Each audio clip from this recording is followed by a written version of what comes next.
నమస్కారం అండి, నా పేరు శ్రేయంత్. గ్రూప్ 1లో ర్యాంక్ వచ్చింది నాకు. మా సర్టిఫికేట్ వెరిఫికేషన్ అయిపోయింది, మెడికల్ అయిపోయింది, అన్నీ అయిపోయింది.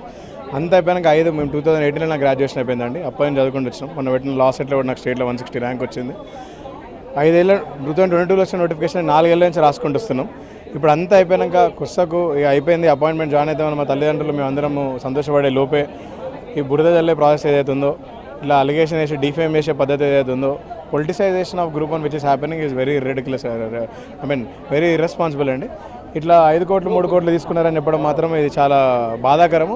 ఎవరైతే సీరియస్ విద్యార్థులు ఉన్నారో వాళ్ళ జీవితాంతం తెలంగాణ స్టేట్కి అంకితం చేద్దామని వచ్చారో వాళ్ళకి ఇట్లాంటి అభియోగాలు వేయడం వల్ల సిస్టమ్ మీద నమ్మకం పోతుందండి. రేపు పొద్దున ఇప్పుడు నా తమ్ముళ్ళకి కానీ జూనియర్స్ కానీ ఎవరికైనా చదువుకోండి స్టేట్లో సర్వీస్ చేద్దాం అదే చెప్తే వాళ్ళు ఎవరు ఇంట్రెస్టెడ్ ఉండరు. ఇట్లా మీరు సిస్టమ్ మీద ఏదో ఒక ఎగ్జామ్ నోటిఫికేషన్ని ముందుకు పోనీయకుండా చూస్తూ ఉంటే ఎంతసేపు ఒకసారి ప్రిలిమ్స్ అదని క్యాన్సిల్ చేస్తారు, ఒకసారి ఇదని క్యాన్సిల్ చేస్తారు, ఒకసారి మెయిన్స్ పెట్టినా క్యాన్సిల్ చేస్తారు.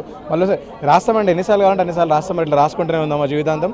ముందుకు పోయి ఇంకో జీవితంలో ఇంకో స్టెప్ వేసి సర్వీస్ చేయడము వేరే ఏం లేదా లైఫ్లో. ఇది ఒక ప్రాసెస్ని ముందుకు పోనీయకుండా స్టాల్ చేయడం అనేది వెరీ ప్రాబ్లమాటిక్. దాని మీద పొలిటిసైజ్ చేయడం అనేది